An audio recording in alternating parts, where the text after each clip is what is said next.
ఇంకా అందులో అమ్మా నాన్న బాగా ఫోర్స్ చేస్తున్నారు, ఇంకెలా కాదని చెప్పేసి ఒక మ్యాట్రిమోనీ వెబ్సైట్లో చూసుకుని ఒక అమ్మాయిని చూసాడు. మంచి అమ్మాయి, IBMలో ఎక్కడ పనిచేస్తుండే ఆమె. సో బ్యాక్గ్రౌండ్ చెక్స్ ఏదో వీళ్ళ తగ్గట్టుగా చేసుకున్నారు. అంత అమ్మాయి మంచిది, సాంప్రదాయంగా ఉంటుంది, పని చేసుకుంటుంది, డేటా ఇంజనీర్ అయ్యింది. పెళ్ళి పెట్టుకున్నారు, ఆ పెళ్ళి కుదిరించుకున్నారు. దానికన్నా ముందు ఎంగేజ్మెంట్ ఉంటుంది కదా, ఎంగేజ్మెంట్ కూడా చేసుకున్నారు. ఎంగేజ్మెంట్ కూడా అయిపోయింది కదా, చక్కగా వెళ్ళాడు. మొత్తం ఎంగేజ్మెంట్ అయితే ఉంది, ఫ్రెండ్స్ అందరూ బ్యాచిలర్ పార్టీ అడుగుతారు కదా. సో ఒక రిసార్ట్ బుక్ చేసి మనోడు అందరికి పార్టీ ఇచ్చాడు అనమాట. పార్టీ ఇచ్చినప్పుడు ఆ రిసార్ట్ మరి అబ్బాయిలు చిల్లు ఉంటారు కదా, వాళ్ళ ఫ్రెండ్స్ ఏమో అమ్మాయిని తెచ్చుకుందాం.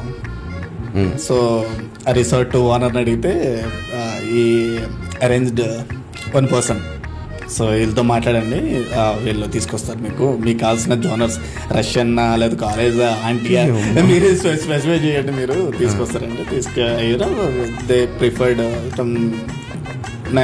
Teenage or young girl. వచ్చిన తర్వాత చూస్తే వీడికి ఎవరితో అయితే ఎంగేజ్మెంట్ అయిందో ఆ అమ్మాయి వచ్చింది.